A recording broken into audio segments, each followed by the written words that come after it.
Welcome all to the mainstreaming climate action in Indian cities, peer cities knowledge exchange. I would like to request the eminent panelists to come on stage, please.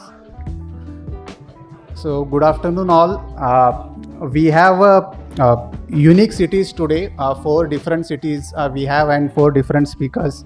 So we have Honorable Mayor from Kochi, Mr.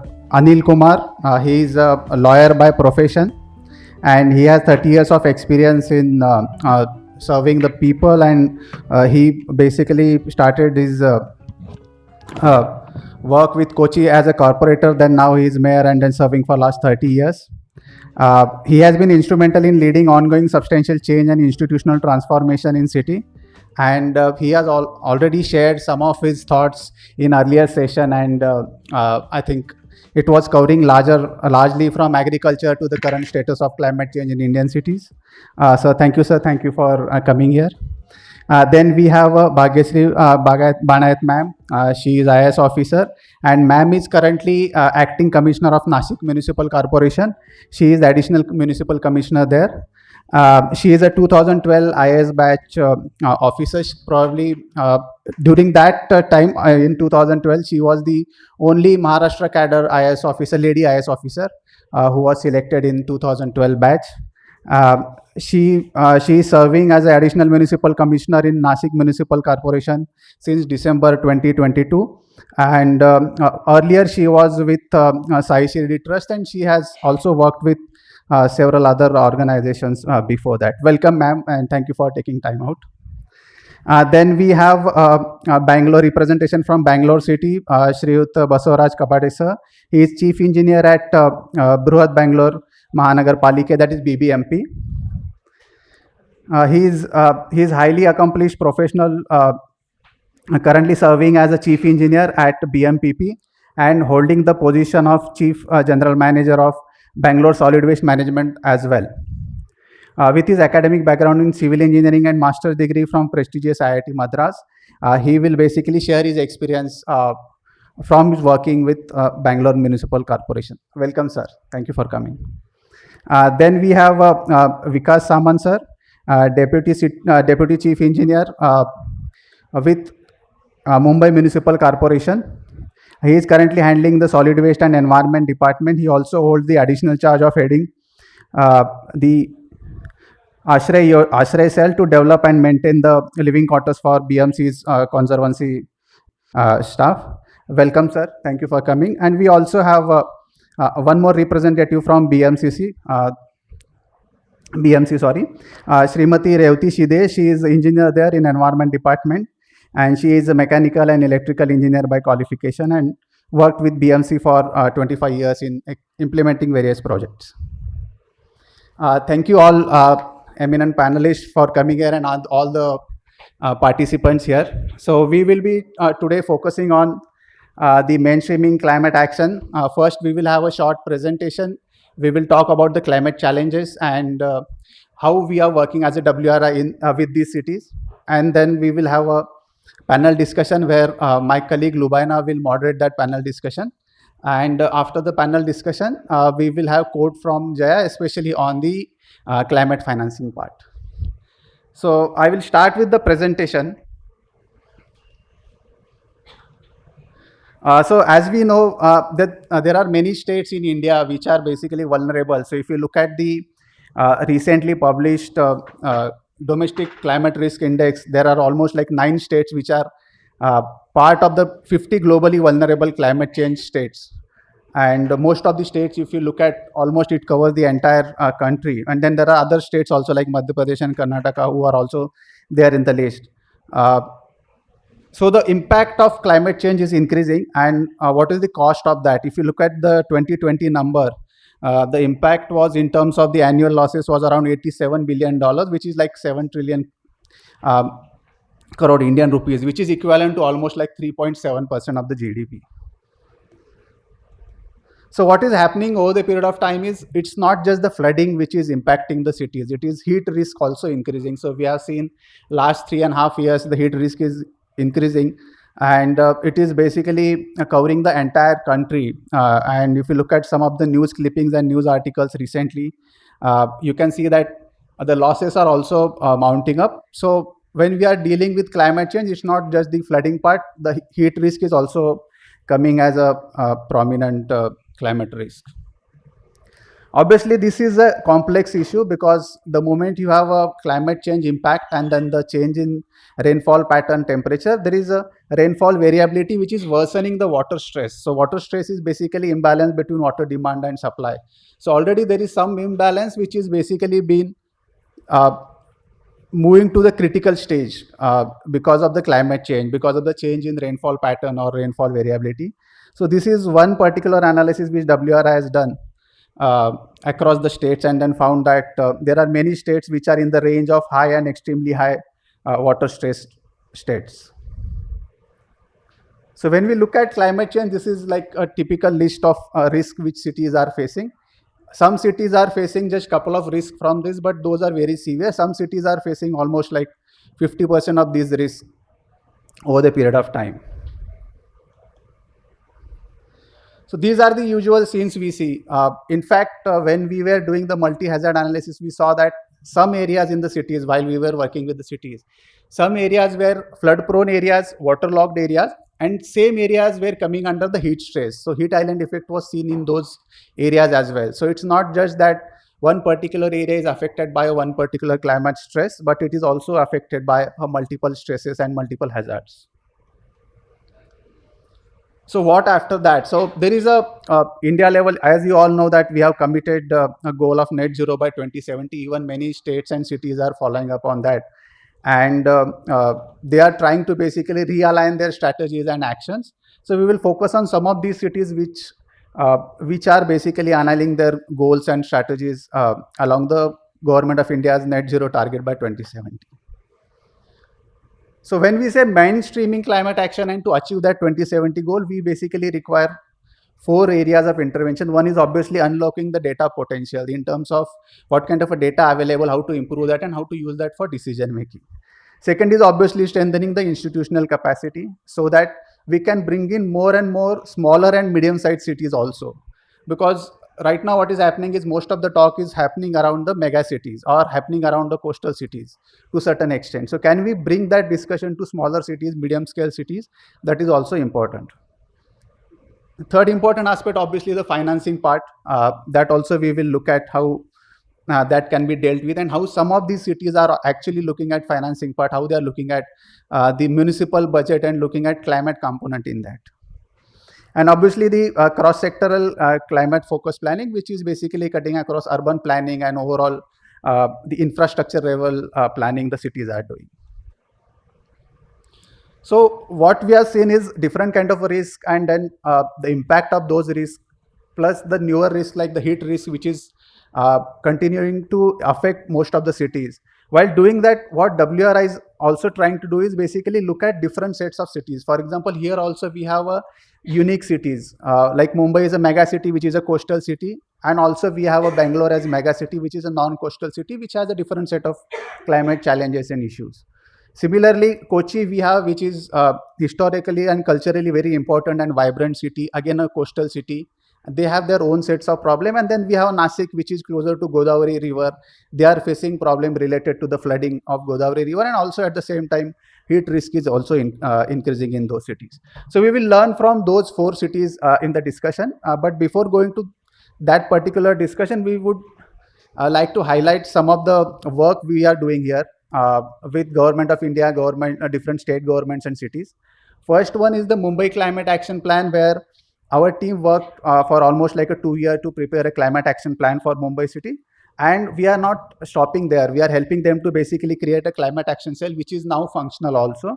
And also looking at their climate budget, because that is also important part in cities like Mumbai, where one need to relook at the climate budget and how to link it to the climate actions and mainstream them. Then moving to the million plus cities, because as I mentioned that we basically want to cover all the universe of the cities, different types of cities. There is another project where we are working is in 3 cities in Maharashtra: Nashik, Solapur, and Chhatrapati Sambhaji Nagar, which was earlier known as Aurangabad.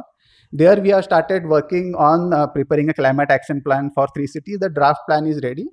Parallelly, there also we are identifying pilot projects. So it's not just that the plan document is prepared and then the handholding support is not provided to the city. So we are taking it forward. Then the Bangalore one. So Bangalore again, there was extensive consultations carried out by the city team in terms of looking at Bangalore city, because already there were some studies being carried out, some sectoral assessment being done to bring all the sectoral assessment on a common platform, understand what was proposed earlier and how to integrate that. So that mammoth task was done by the team to basically work on the Bangalore climate action plan and the resilience plan, and then the plan is draft plan is ready, and that is also under the review. And this is a unique example where different sectors have been assessed through the wide sectoral consultations, because Bangalore, we know, it's a very complex city.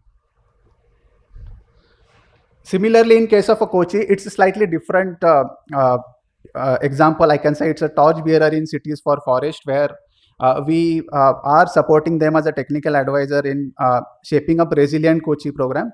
They are also having some unique programs like Kawaki initiative, which is like a maker group. I think some of the slides related to that are also there in the digital display as well. You can see that. So it's a very unique program. And they have also understood the importance of governance and institutional arrangement. That's how the cell for climate action has already been strengthened there under the Cities for Forest program. So while looking at these individual cities, we also have a program in Madhya Pradesh where we looked at 7 smart cities ranging from a very small city to a larger city. And there also we basically looked at climate action planning work overall and helped the state government. So these are some of the projects which WRI has carried out or currently carrying out to basically look at climate change in a different perspective and a different angle. To discuss some of these nuances, we have eminent speakers here. I already introduced them. So I would like to invite Lubaina to basically continue the session and moderate that session. Yeah. Hello, everyone. Thank you to all the speakers for joining us this afternoon. So this is, as Mahesh was, giving context about our work and the importance of these cities. First question, sir, to you, since our engagement in Kochi has been very different and longest, and through this kind of idea of resilience, if you can share a little bit about what are the kind of climate risks that the city of Kochi faces, and what are key initiatives that you would like to share with all of us. Good afternoon. Thank you for your invitation. See, if you ask me what is the risk involved, I feel that the framework convention has told that Kochi is going to be totally inundated and under waters after a short span of time. I think Mumbai is also facing more or less the similar risk because of the global warming that is happening and the rising sea level. Since we are very close to the sea, it can happen any time. The second important challenge is the heat waves that is happening, because the green spaces are dying out, the wetlands are losing out. So naturally the temperature is increasing and heat waves are also increasing. The third one is that something that I had to face the brunt of it, because in the last year we had a mini cloudburst happening. The Cochin University's monsoon studies, they had on one fine morning, 10 hours, 12 hours before, they gave a warning to Kerala stating that strong showers are going to happen in the entire central part of Kerala. Kerala itself is very short place. Geographically, if you compare to Mumbai, it's nowhere near Mumbai. If you even consider the revenue, anything.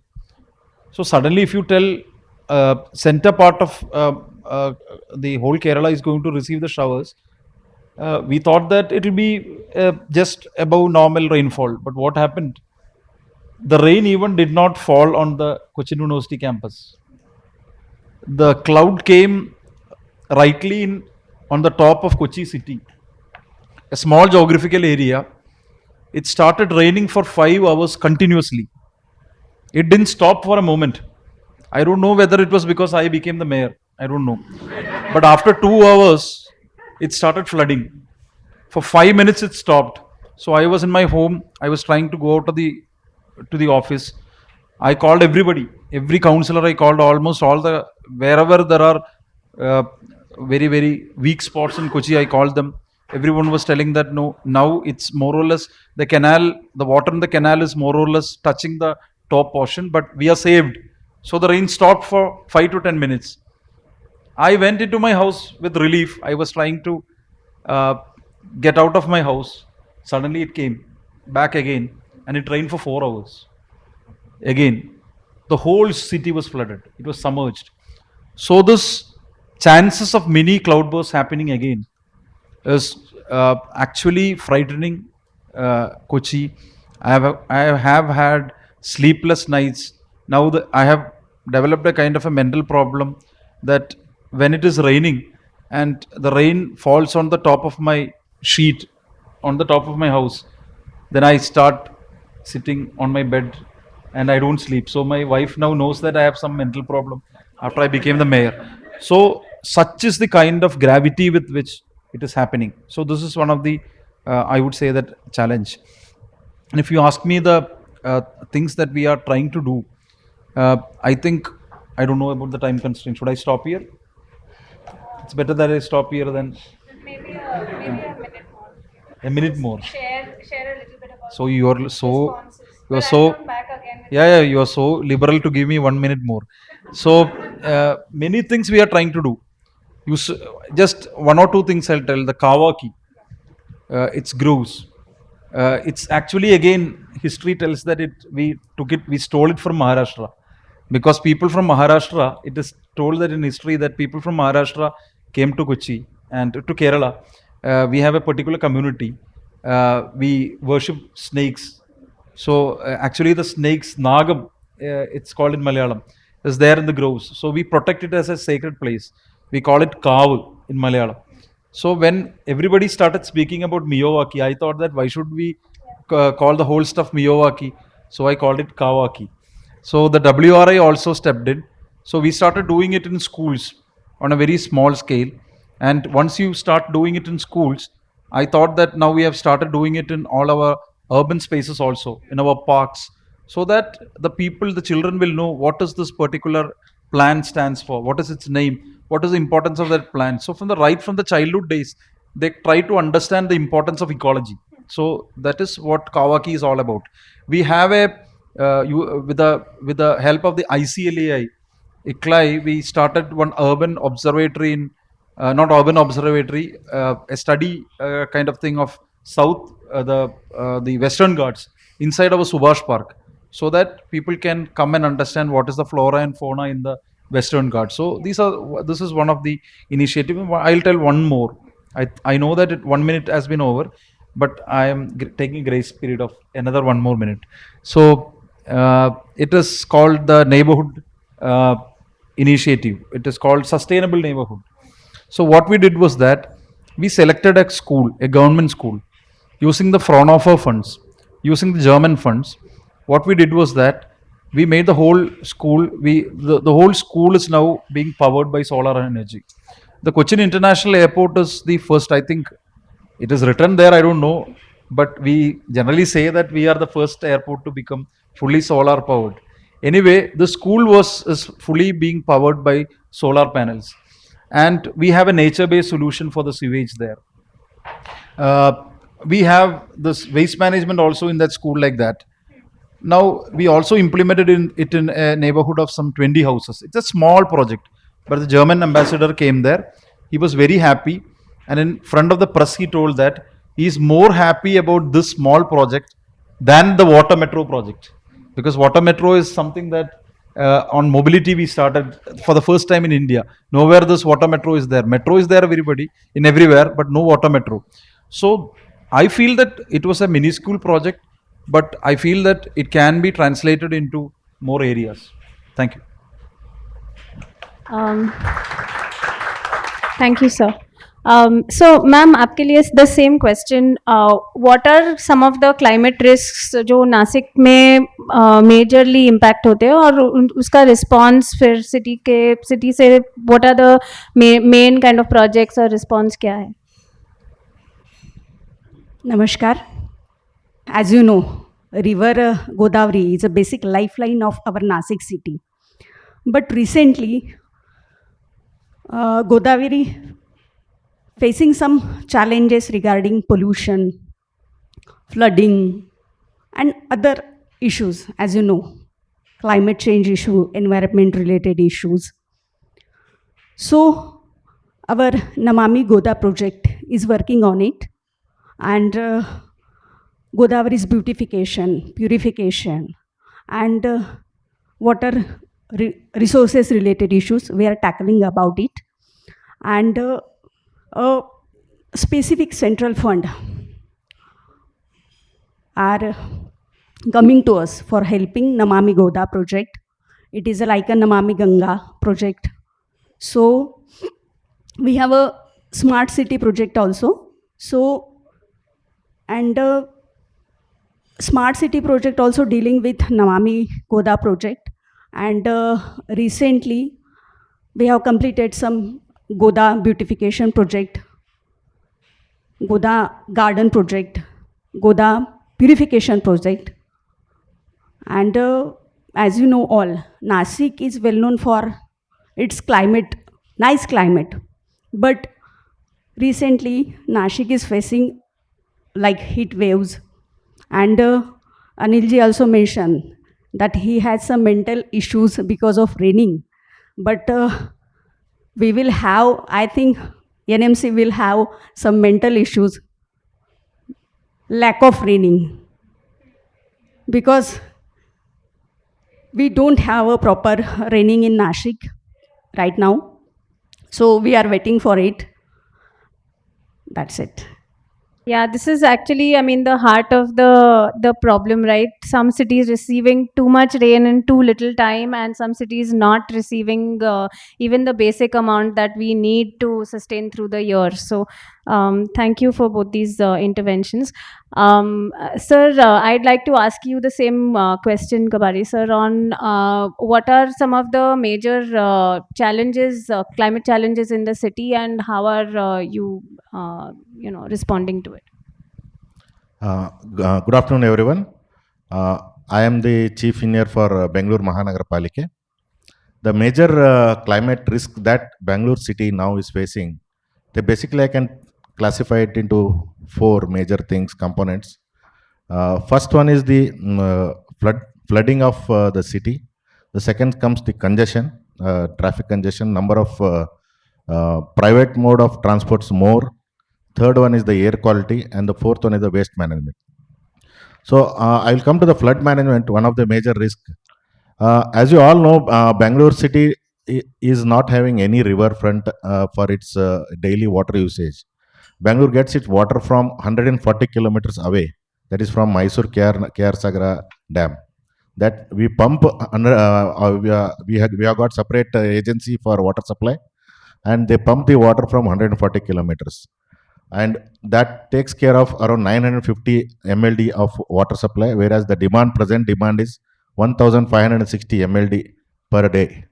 uh, the balance is taken care by local. We have got, fortunately Bangalore is called the city of lakes. We used to have 232 lakes, and these lakes, beautiful thing is that each lake is connected to the other lake. That once the lake overflows, it is connected through a primary drain, I mean secondary drain, and then goes to the three valleys. We got three major valleys.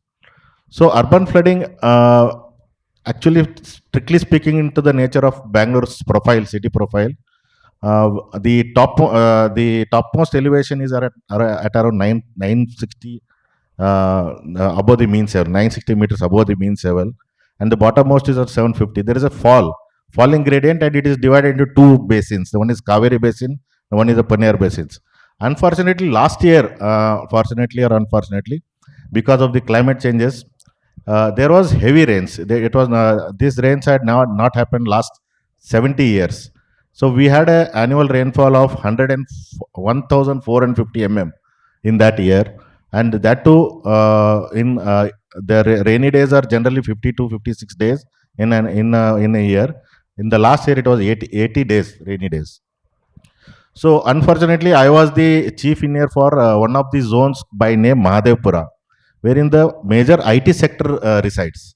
The major of the IT, all IT major industries are residing in Mahadevpura. On September 4th, there was a heavy rain, 140 within a span of. There was heavy rains within midnight. Then the whole Mahadevpura area got flooded.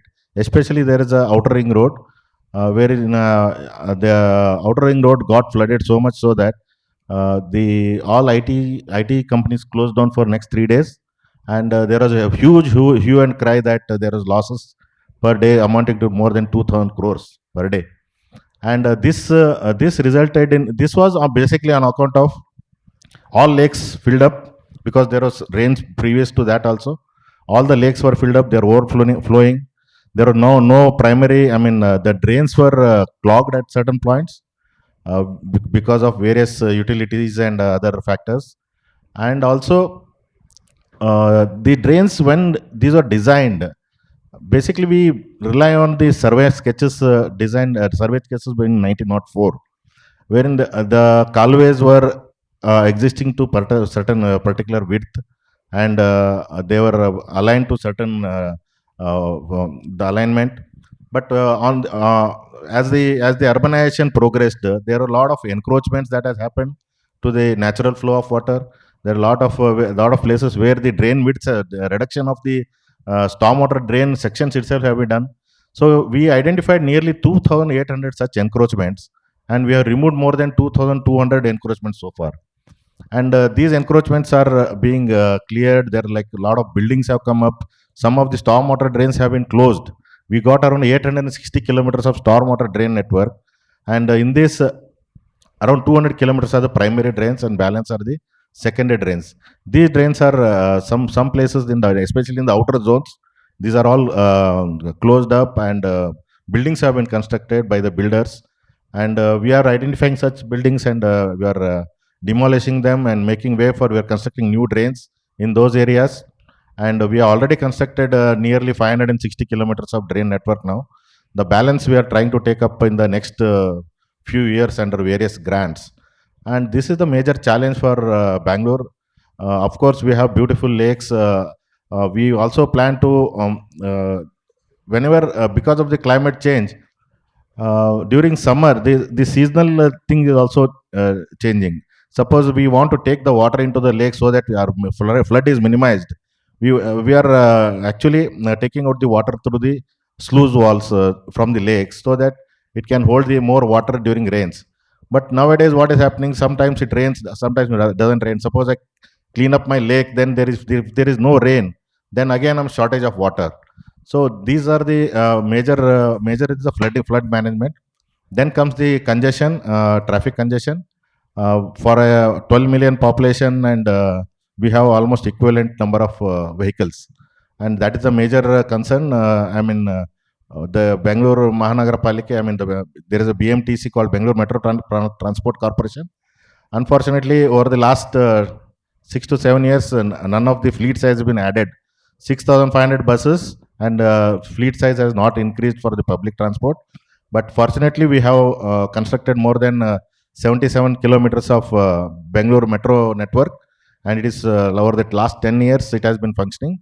And in the second phase, around 120 kilometers of additional tracks are being laid, and in the next 3-4 years it will be completed.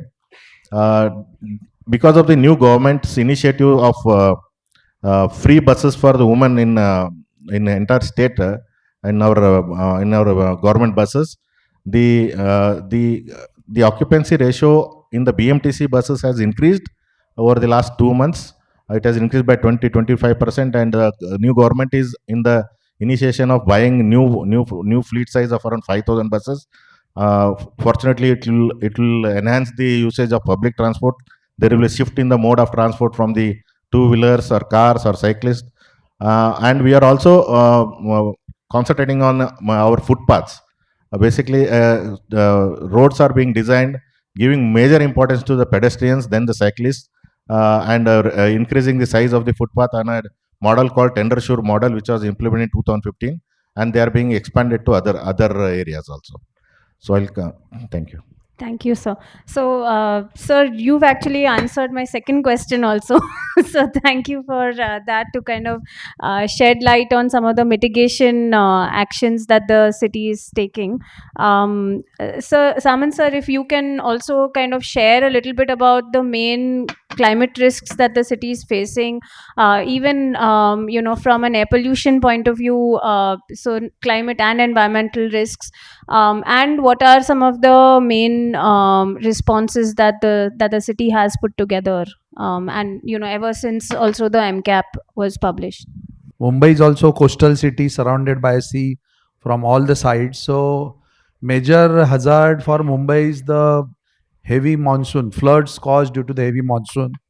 Then increasing temperatures, heat island effects, landslides, and this year we faced air pollution. That is, our air quality index was very high, which is higher than Delhi, which never happens earlier.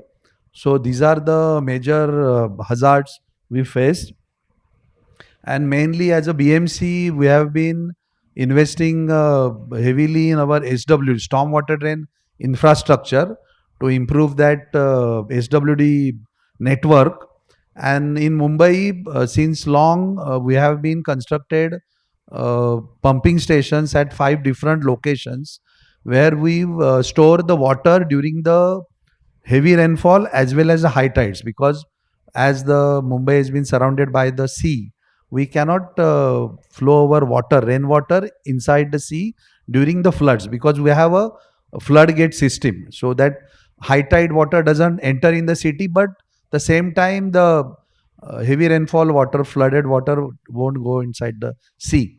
But then these pumping stations are also short due to these heavy rainfalls. So recently we have done a very good pilot projects near Hindamata, near Prabhadevi, and near uh, Ville Parle, where we have constructed a huge storage tanks, holding tanks, where we hold these water during this heavy monsoon. This may be in the garden, or these are the underground tanks. And after the high tides, we then flow all this water inside the sea. These are the very big achievements for us. And because of this, when our rainfall started in this early July, we survive because of these holding tanks. Then the key challenge in Mumbai is that water, this thing. Also, augmentation of drains has been done, but at the same time, BMC has been concretizing each and every road which was earlier asphalt, and during the monsoon, during these heavy rains, this asphalt road doesn't stand for the mobility, for the transport, and there is a big cry for the potholes in the monsoon. So administration has decided and has done a concretization of the literally each and every gully and naka of the roads. But then because of this concretization, then water runoff is high. Whenever the monsoon is there, whenever the rains are there, there is a lot of water which has to be carried in the sea. Also, the to manage the heat risk, our garden department, independent garden department is there, and which has been and we have been working with WRI also in several demonstration projects, pilot projects, to explore the urban farming, community led greening, etc. So some of these are the things we are doing and trying to uh, make these effect, this climatic effects lesser to the citizens of the city. Thank you, sir. So, in the interest of time, I'm actually going to skip to the third question that I had on, sir, you spoke about how you have sleepless nights, and ma'am, so the fact that as leaders and decision makers, that y'all play a very very important role in actually driving the city to its resilient and sustainable future. Uh, but all of this work around climate is also very difficult because it requires great amount of coordination across not only interdepartmental, like within jo city ke departments hote hain usme, to bring all of them together, but also parastatal agencies, private enterprises, private players, civil society organizations. My question, I think, now is what are some of the governance innovations that your city is aspiring to do or has done, that really kind of help meet the demands that climate is asking? First is one HEAL project that we started. HEAL mean health, environment, agriculture, and livelihood. This I learned from actually the Southern Naval Command. There was a head of the Naval Command. He just retired now. He's a Punjabi, but very interested in ecology.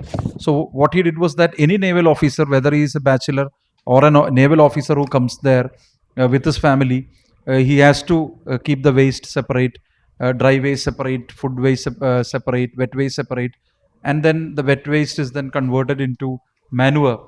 The dry waste is collected separately, and it is made into wealth. And all these were being done by some 10 ladies who were employed there. So when I put all these together, I got a word that is HEAL Kochi: health, environment, agriculture, and then livelihood. So we are trying to do that in the houses also. Why I am telling this is because I do it in my house. Otherwise, I won't say anything about that. I have been successfully doing it. More than me, my wife is successfully doing that. So you can have plants there, you can have urban agriculture there. So when you tell about green spaces, you can start from your house itself. Even the rains, we in Mumbai receive much of the rains. They don't receive, the Nasik doesn't receive any rains. So if you can hold the water, earlier we used to have wells which used to recharge the groundwater. We had the ponds. I don't know whether in any other state so much ponds are there. In each house we had a pond, but everything is gone because it happens because the development is happening like that. So then, can we have rainwater harvesting in each house? I know that it is very easy to speak about models. It is not so easy to implement it, but at least for a 10 or 20% of the population, if you can start doing it, I think it is going to resonate well among the larger audience. Second is this Ask program. Arts Ask Kochi means Art Space Kochi. Why we started is because artists are so important to us. During COVID times, they didn't have any places to perform. So what we did was that the corporation started giving them chances to perform, so that each month you have some cultural program. I know that in Delhi, under the intervention of the prime minister, it is happening now. I don't know from the culture department, I learned like that. So each month you have some or the other program, so that you are giving more importance to the green spaces, to the parks. So increasing, we are going to have a master plan, so that increasing the prominence of the green spaces. The third is an urban observatory with GIZ that we are trying to do. In the earlier session also, we heard about technology. So now you told about, in the initial presentation, you told about data. So you need all the data. Now after 20 years, how the rain is going to happen? What will be the rainfall that you will receive? What is the how much population will be there? What is the system of canals you have? Now if rains happen like that in the next 20 years, how it will go to the sea systematically, how it can be engineered.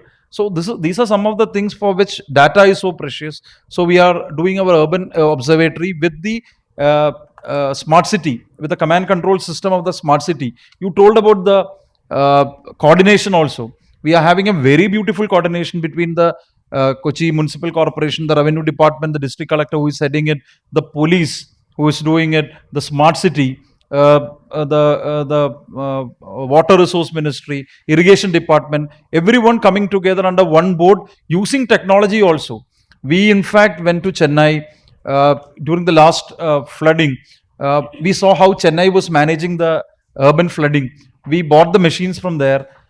We used it this year, and I told you about the last cloud burst. But this time, when for 3 days Delhi was inundated, but Kochi was never inundated because of the use of these machineries. So technology is also something that is very important. Streets for the people.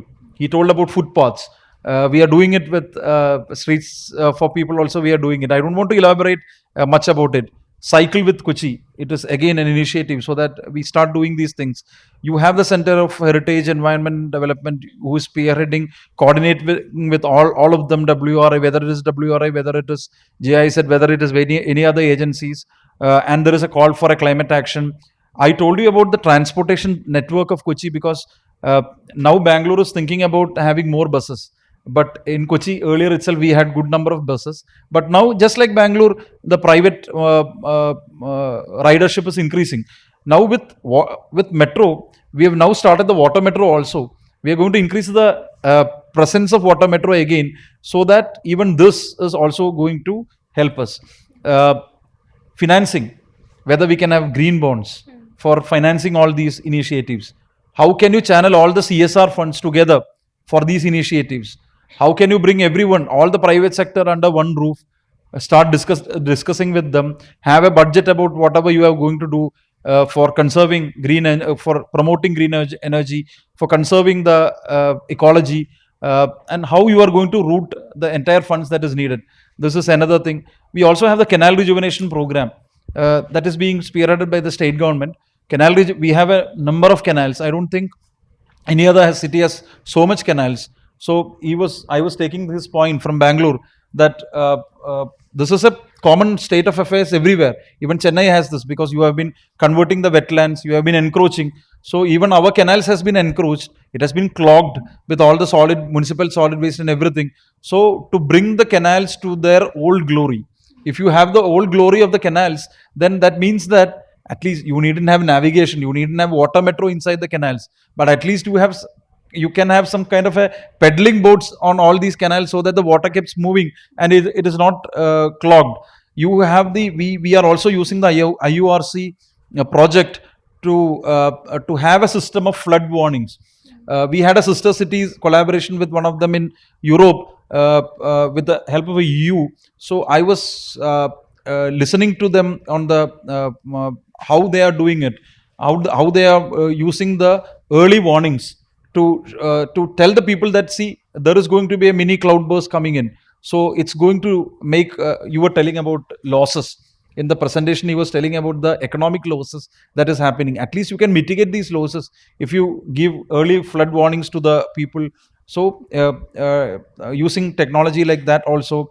And then again, the tidal effects. I was on agriculture, I was on rural economy and the old feudal concepts in the last session. I was telling how the farmers used to easily manage. We have a place called Kuttanad, which is below the sea level. I don't know whether anybody has heard about it.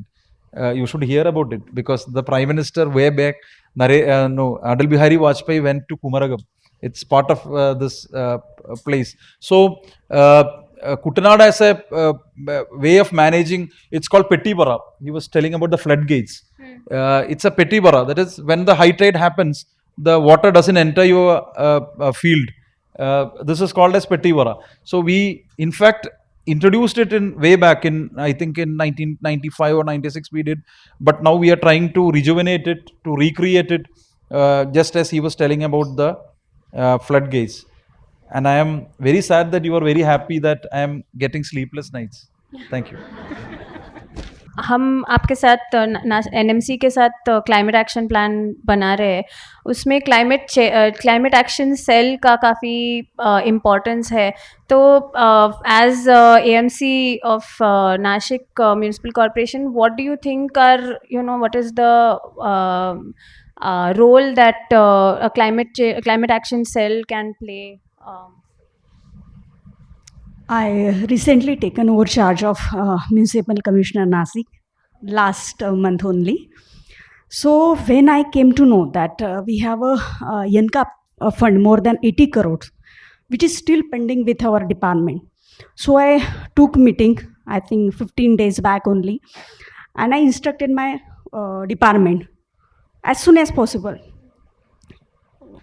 वो पूरा fund आप खर्च कर दीजिए. और I took then I think last week I took another meeting because I came to know that the e-buses, which is are in purchasing process, और वो भी अभी तक पेंडिंग ही है. तो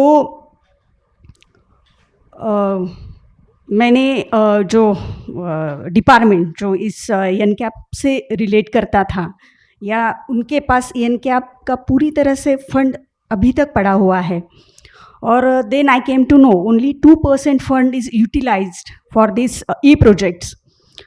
तो देन आई डिसाइडेड कि ये पूरा फंड खर्च होना चाहिए.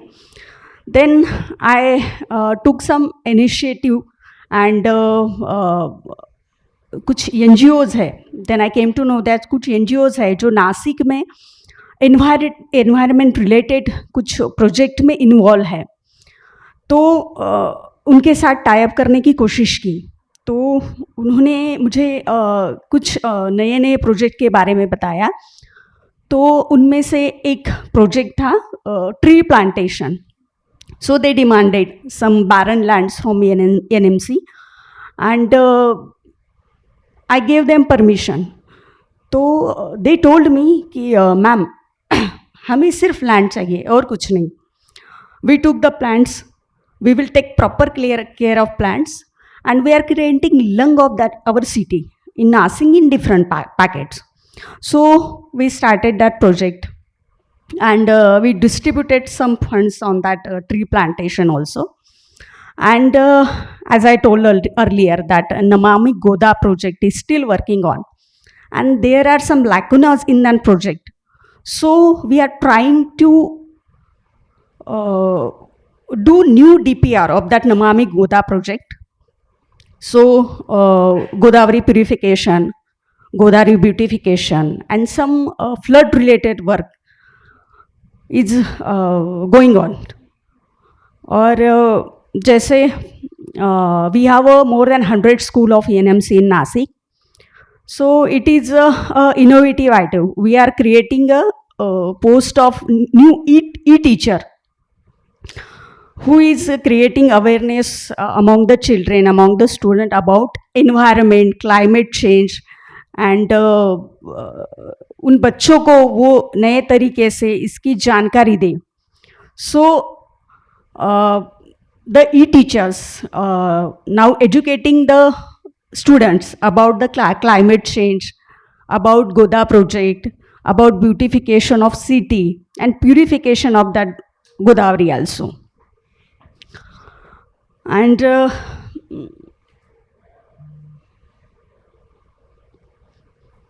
we distributed more than 800 cycles to our students in MCA school students, so that जैसे सब लोग जानते हैं कि कई सारे बच्चे ऑटो रिक्शा से स्कूल में आते हैं. Now they are using cycles to come to the schools. और we are having new STB project which are recently started. So ये सारे initiatives और project we are still working on it. Thank you, ma'am. That's a lot to learn about the initiatives that you all are taking in Nasik. Sir, if you can share a little bit about now the Bangalore cap, as I understand, is almost yes, it's almost out of the door. And there are, I'm sure, a lot of things that you all are excited about in terms of the governance of how to take it into implementation. So if you can share some of the ways in which you imagine the implementation. Actually, WRI team has taken up the study of Bangalore Climate Action Plan. Since 2021, they have done a great job. Along with stakeholder consultation of more than 40 plus departments in Bangalore. BBMP alone does not take like, unlike from example Mumbai, where they have under single corporation you have the electric supply, the metro. Unlike BBMP has only takes care of the whatever the day-to-day activities of the Mahanagara Palika. We do not have the water supply, sanitation under our control. Yeah, neither BMR Metro nor the other like traffic police and all. So there are around 40 different agencies from which the consultation, large scale consultation has been done. They have consulted the experts, educational institutions. We had a lot of webinars, and after taking into so much of consultation process, there are around 269 key areas where the interventions are required for climate change action plan for next up to 2050. Unlike the honorable mayor from Kochi, presently Bangalore Mahanagara Palika last 3 years we do not have an elected body. Like we do not have a mayor; it is run by an administrator.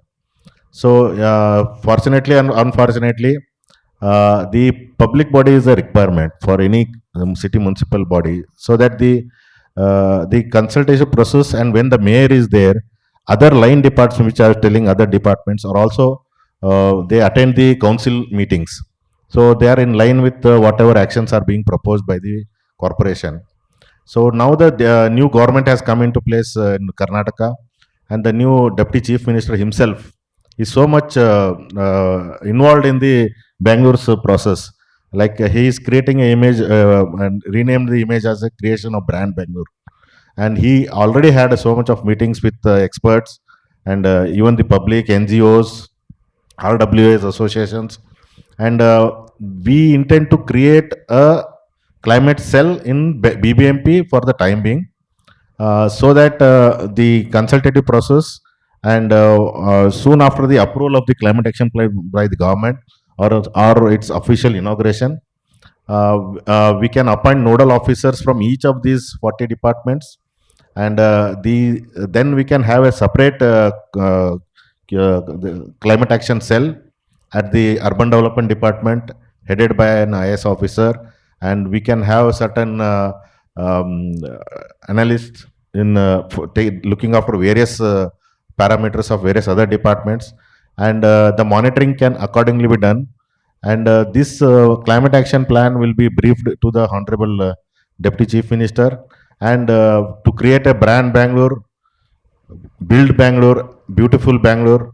He has the vision, and I am sure that by creating a new climate action cell, which will take care of the all the climate action plans proposed for the coming future till 2050. Thank you. Thank you. Wish you the best, sir. Sir, Saman sir, so similar question, but if you can also sort of shed a little light on some of the cross-sectoral initiatives, you know, using the 15 Finance Commission money or the NCAP as opportunities to build both mitigation and adaptation sector actions. So, you know, using, say, air pollution to not only mitigate but also to build some sustainable solutions, the BEST work. If you can, and also sort of talk about some of the governance related pieces that Mumbai is working on. Just as a Basavarajji told you now, just now, Mumbai Climate Action Plan has been prepared in 2022 May, along with the help of WRI, and our Revati Shidhay madam was heading that thing, so she can put on light. Thank you, Lubaina. You are also aware, and while formation of the CAP, it was obvious that though we have an environment department, it is not strengthened, and we don't have that much ability to do the coordination process on our own. So a stress was given to strengthen the environment department, and formation of environment cell was one of the factors. So we are working on that factor. So Commissioner Sir has committed for formation of this cell. So I think within 1 or 2 years, we'll be having chief engineers and other staff for that. Also, ward level staffs will be there, so that collection of data, processing of data, and everything will be in-house by BMC itself, which the data can be used by other departments such as SWMS. So who can we can become a guiding or a consulting body for them for taking up projects whichever they want. So that is what environment department is thinking of doing. Another thing was 15 finance funds which we have received from Government of India. BAMC has received around 1500 crores for air and 2200 approximately for water. So there also the environment department became the nodal agency for all these funds, as the government needed some nodal body who can coordinate with all the other departments. And in these projects, basically for air, the best was given a 80% of the total chunk, so that they can go for electrification of their fleet, out of which 2100 EV buses and around 900, I think so, double decker buses they are planning. By next year, their fleet strength will increase a lot. Some litigation was going on, but now it's sorted out. And that will be a major chunk which will help in reducing air pollution, because BST applies in Mumbai a lot for the arterial roads and everywhere also. So that is one of the things. Also, Commissioner Sir has promised that in future, all the BMC vehicles, whichever is possible, will go for EV. This whichever is available in whichever category is available. This is one of the commitments we have done. And in water, we have given large chunks to Mithi River and Daisa River, which were sadly become a nala. But now we have again trying to convert them into proper rivers. They are our major drains. And beautification and cleaning and broadening of these two rivers is one of the major efforts we are putting in. And also climate budget, we are aligning our budget for climate budget, you can say, so that whatever outputs we can get through that will help in climate purposes. So these are few of the steps we are trying to take in that direction. Thank you. Just add to it. Earlier, we were talking about environment, climate since so many years. Recently, we have started forming a climate action cell, environment cell. Also, last year, we have been utilized around 17% of our total budget. Municipal corporations last year budget was for 40,000 crores. This year, it is 52,000 crores.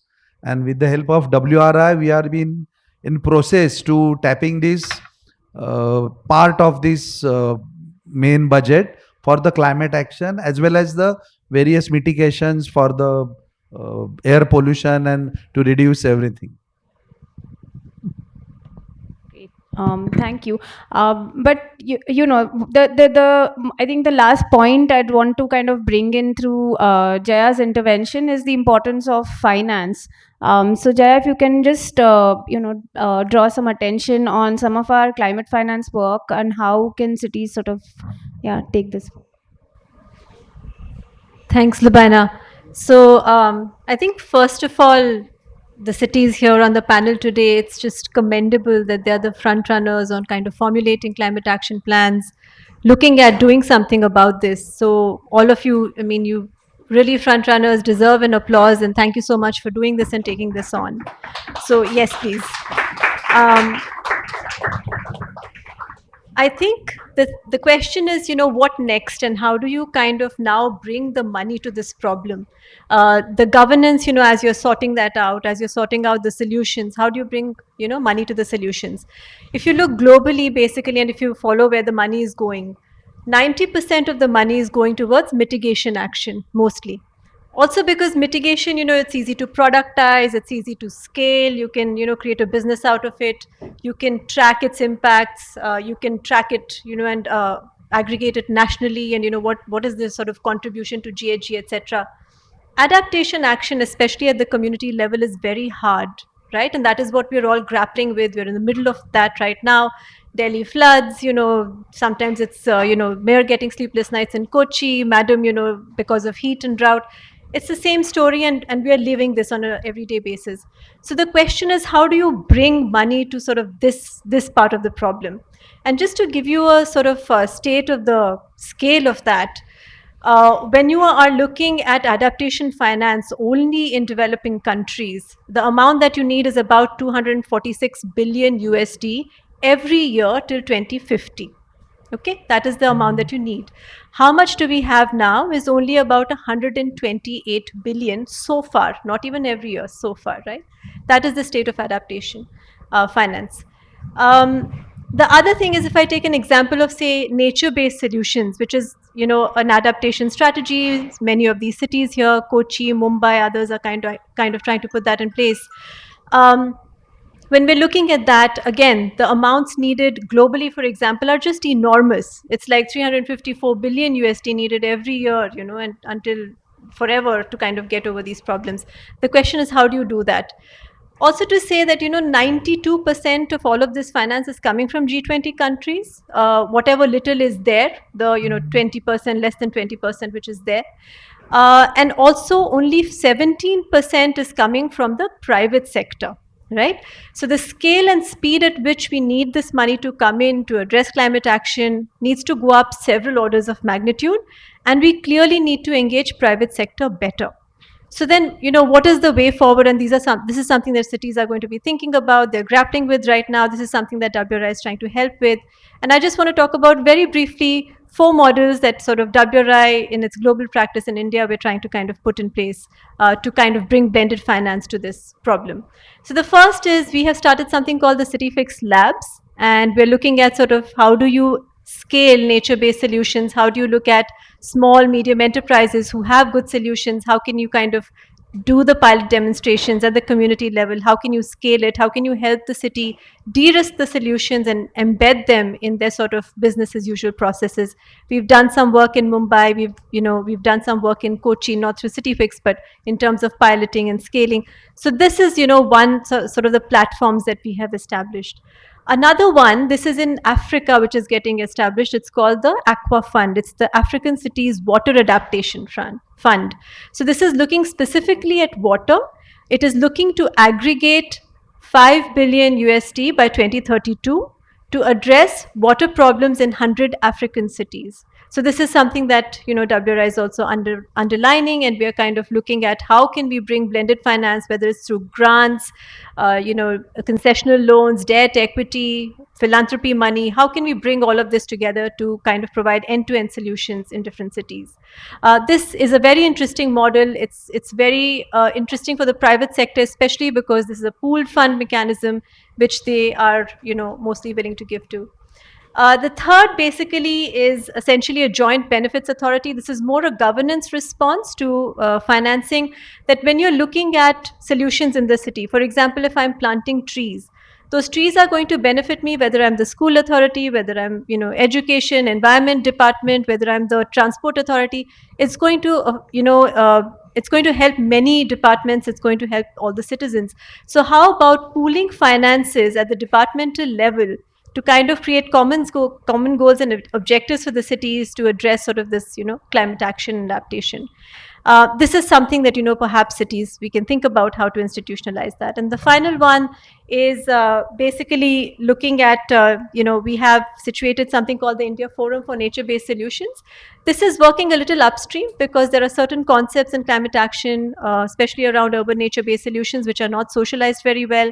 And how do you look at kind of mainstreaming the narrative, showing the impacts? I think Mr. Ravi Pandit in the earlier plenary was talking about show us the business case, the economic case, and then, you know, the money will follow. So the India Forum is trying to do that and leverage capacities through partner organizations, including NIUA, ICC, WWF, GIZ, and others, to kind of bring all of that evidence together and build capacities of various stakeholders. So I just wanted to mention that because I feel like bringing finance to climate action is now going to be imperative, and how cities can think about it and where WRI can help. I think this is something that we would be very willing and keen to do. So thank you. We can actually open up for maybe 1 or 2 questions in the audience. Yes. Good afternoon मेरा नाम मोहित कुमार है मेरा question Bhagyashree madam से है आपने इतने सारे initiatives बताए जो आपने नासिक में लिए हैं मैं जानना चाहता हूं कि हीट स्ट्रेस को लेकर के नासिक म्यूनिसिपल कॉरपोरेशन ने कुछ किया है कोई इनिशिएटिव्स लिया है अभी मैंने लास्ट मंथ ही चार्ज लिया है एज अ म्यूनिसिपल कमिश्नर अभी जो मैंने सारे प्रोजेक्ट बताए हैं वो हमने इनिशिएट कर दिए हैं. और हीट वेव के लिए we are starting a new project जो मोस्ट प्रोबेबली हम नेक्स्ट मंथ उससे रिलेटेड हाथ में लेने वाले हैं. Thank you. Good afternoon. My name is Olga from Unicity. My question is to Vikas ji. So I learned with great interest that you're doing a lot and quite heavy stuff to address climate change. I'd like to know a little bit the inside details because these are things that I see many cities struggle with putting up. So I work internationally and often we propose such solutions, we show the logic behind them, but it's very difficult to implement, such as, for example, remove areas which have been encroached upon, act really at city level, not just, at small scale. So could you please give insights into how you organize this action? How did you do the assessment of where to direct your action so that, the cities I work with maybe can learn from this? Thank you. Uh, Actually, we have been formulated that Mumbai Climate Action Plan recently, this last year only, and we have been gathering the data from various agencies also. Some of the IITs also approached us that they will establish their instruments. Also, we have been installing lot of continuous monitoring action instruments at various locations where the pollution has been high. So we are in a process to gather those data, and with our finance and solutions, we will try to solve those things. I think it's really how did you manage to implement all of this, because it's really not easy to achieve. I got it. See, the climate action plan for Bangalore is done now, but whereas all other departments are some or the other way working towards these actions in some other way, it may not be the exactly what are mentioned. Like Bangalore has been working on flood management under with its own resources. It is like other delegates were telling, we have got finances from 15 Finance. Bangalore has also got more than 700 crores for solid waste management, water and sanitation, and air quality improvement programs. So the basic is the involvement of the citizens and public representatives will go a long way in taking up these projects and taking them into a conclusive end. It should not be. It should be initiation from the involvement of the NGOs, the RWAs, the public representatives, the local body, the elected body.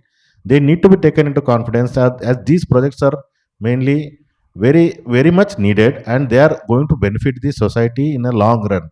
We need to create a state, create a country for our children, future generation. So these climate action mitigation plans, whatever all has been studied or what you are putting forth, needs to be given up the top priorities. And once these priorities are understood, we need to involve even the media persons, the press. They need to be educated and they need to be highlighted upon the facts of the what are the benefits of taking up the works related to climate change. So in this way, we can. I'm sure that the list of actionable points, the adaptation programs, what we can do, if these are projected in a right manner and the necessary funds utilized in a right manner, then we are going to achieve our goals.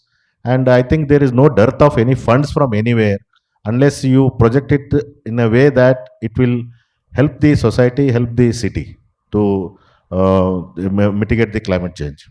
Thank So you. if you were to quote one key success ingredient, would it be public demand? Would it be leadership? Would it be finance? What do you see as a key success ingredient? I will not tell the individual. I think it's a combination of all three. It's a teamwork. Yeah, happy Ajay from Mumbai, but I'm traveling a lot in the rural areas. I'm currently making a film on multiple films on migration and reverse migration, and I was wondering. I was inviting views on the migration and reverse migration, what are the thoughts, policies, or any ways you are encouraging, discouraging, or any such measures being taken around the migration and the exponential growth is happening in the cities? So I would just like to hear all of your views. Most of you all spoke about adding and creating more public transport or to even have electric bus fleets. What might be good ways also to decongest the cities? So while you want to incentivize public transport, but what might perhaps be ways to also disincentivize people with private vehicles? This is connected to the question the gentleman asked, because the usage of public transport is typically from the middle class and the low middle class communities, mostly migrants, especially in Bangalore and Mumbai. I'll answer the first question, very gentleman. Uh, whether we like it or not, urbanization will happen. I mean, for example, I'll take the example of Bangalore itself. Bangalore, because of its climate, because of its opportunities in the form of employment, the IT sector, the educational institutions, lot of migration happens. I mean, not only from other districts from the state, also from the neighboring states, as from north. And once the people come into Bangalore, because of the very nature of its adaptability to any kind of languages, any kind of the climate, especially the climate, the beautiful nature, uh, people get to not to leave Bangalore. And even though there are other cities that have been developed under smart city, there are around six districts in Karnataka that are taken up under smart city projects. Still, there is a migration to the Bangalore. As you said, the demigration, I don't think so. It's my personal opinion; it will not happen. But we need to grow with the city. I mean, the facilities need to be provided. Whatever needs to be done, the planned growth has to be done. There has to be a master plan which needs to be followed. There should not be any deviation from the master plan for the next 20 years or 25 years, because unless we cannot, the urbanization cannot be stopped. And that is my answer to your question. And the question to the madam, sir, please tell. See, I in fact I am also in the on the same opinion on migration. Your question was about migration and reverse migration. See, it will happen. Cities as engines of growth, you will see people coming in. You cannot on a fine day tell them that you should leave the city. You can live. The only thing that you can do is that you should start improving the facilities on the periphery. Now, suppose you start improving the facilities in the periphery, they will be very happy to live in the periphery, work in the cities, and then get back. You needn't stay in the cities itself. I'll tell you a small example. Kochi is a very small place. I was always telling it. But on the vicinity of another district, that is Alapi, you have a place called Arur. So when I was on the master plan, framing of the master plan for Kochi, I was always thinking about Arur. Why? Because in the morning and in the evening, if you want to board a bus from Kochi to Alapi, I have boarded buses. I have seen that a lot of people will get down in Arur. Why? You can't purchase a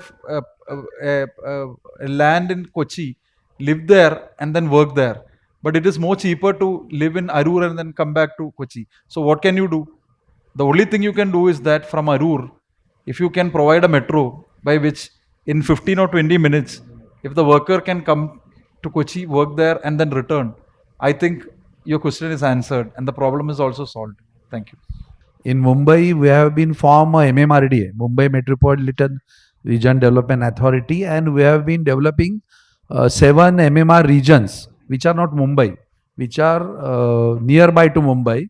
So the main offices, prime banks, head offices, not correctly the head offices, but the branches are being moved to these MMR regions, and development has been started in these MMR regions, so the people not need to visit the city for work and then go again every day, just like he's saying, or they can have a jobs at their MMR region. So in Mumbai, in MMRDA, in Maharashtra, we have been started this thing, and most of all, the what we have everyone was insisting for improving the public transport is that if we really improve the public transport, then one doesn't need to migrate.